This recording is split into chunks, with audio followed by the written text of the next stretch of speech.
Privacy and security చూద్దాం. Security issues ఏమేమి వస్తాయి? ఫస్ట్ ఈ కీ ఇష్యూస్ ఏమి వస్తాయి మనకి? First data breaches.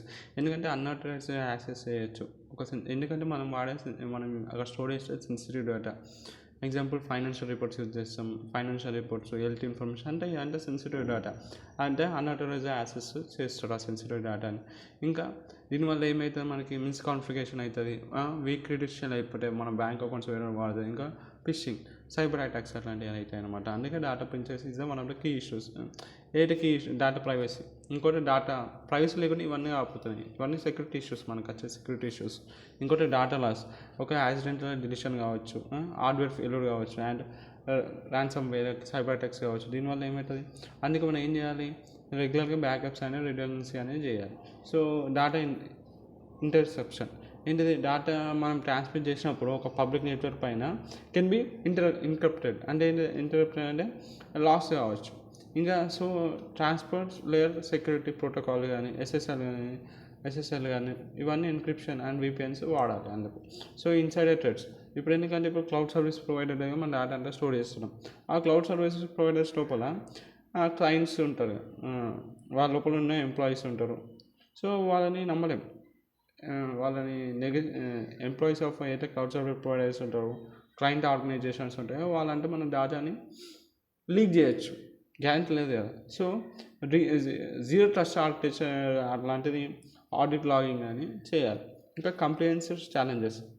Data residency laws అని కొన్ని ఉంటాయి, లైక్ జీడిపిఆర్ అని కానీ సిసిపిఏ కానీ. ఏంటంటే అకార్డింగ్ టు దిస్ లాస్ ఆ డేటా అనేది కేవలం ఆ స్పెసిఫిక్ రీజన్స్లోనే స్టే అయ్యి ఉండాలి. సో ఇలాంటి ఛాలెంజెస్ కూడా వస్తున్నాయి మనకి. నెక్స్ట్ వచ్చేసరికి ఇంకా industry specific regulations like HIPAA for health care ఉంటుంది, సిఐపి ఉంటుంది ఫర్ పేమెంట్స్. సో ఇవన్నీ రెగ్యులేషన్స్ పరంగా కూడా మనకు ఛాలెంజెస్ వస్తాయి. ఇంకోటి షాడో ఐటీ. ఇప్పుడు ఏదైతే ఎంప్లాయీస్ ఉంటారో వాళ్ళు అన్ప్రూవ్డ్ క్లౌడ్ సర్వీసెస్ యూజ్ చేయొచ్చు. బై పాసింగ్ అయితే సెక్యూరిటీ రూల్స్ అన్ని వాడకుండా, సెక్యూరిటీ పాలసీస్ వాడకుండా ఎంప్లాయీస్ అన్ప్రూవ్డ్ క్లౌడ్ సర్వీసెస్ వాడచ్చు. ఇంకా మిటిగేషన్. సో ఏం చేయాలి, క్లౌడ్ యాక్సెస్ సెక్యూరిటీ బ్రోకర్స్ అంటే CASBS brokers, cloud access security బ్రోకర్స్ని, ఎంప్లాయీ ట్రైనింగ్స్ని కండక్ట్ చేయాలి. ఇంకా మల్టీటెన్సీ రిస్క్ అంటే ఏదైతే షేర్ రిసోర్సెస్ ఉంటాయో ఆ పబ్లిక్ క్లౌడ్లో అవి మేబీ డేటా అనేది లీక్ కావచ్చు బిట్వీన్ ద టెనెంట్స్, అంటే సైబర్ క్రిమినల్స్ మిడిల్లో అయితే ఆ డేటా లీక్ కావచ్చు. ఎందుకంటే మన షేర్ రిసోర్సెస్ అన్నీ పబ్లిక్ క్లౌడ్లో స్టోర్ చేస్తున్నాం. సో ఏం చేయాలి, ఆ స్టోరేజ్ అనేది ఐసోలేషన్ మెకానిజమ్స్లో ఉండాలి, లైక్ వర్చువల్ వ్యాట్స్ మినిట్స్ కానీ కంటైనర్స్లో కానీ. ఇంకా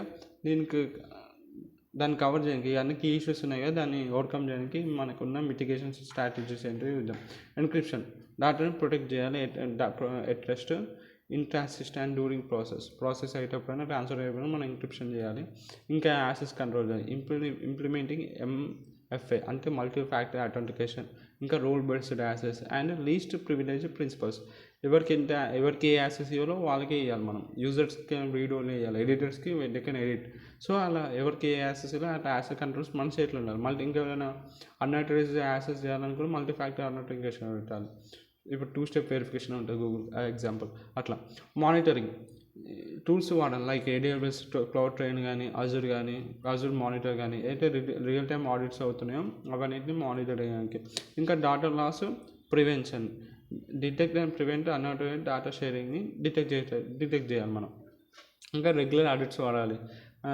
conduct penetration testing and vulnerability assessments. ఏమైనా వస్తున్నాయా వల్నరబిలిటీస్ కంటిన్యూస్గా చెక్ చేస్తూ ఉండాలి.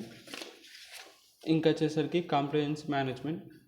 ఎలాంటి టూల్స్ వాడాలంటే మైక్రోసాఫ్ట్ రివ్యూ కానీ, సైకర్ కానీ, రెగ్యులేటరీ కంప్లైంట్స్, రెగ్యులేటరీ ఏదైతే రెగ్యులేషన్స్ ఉన్నాయో కరెక్ట్ వాడుతున్నాం లేవో అని ఈ టూల్స్ వాడి మనం చెక్ చేసుకోవచ్చు.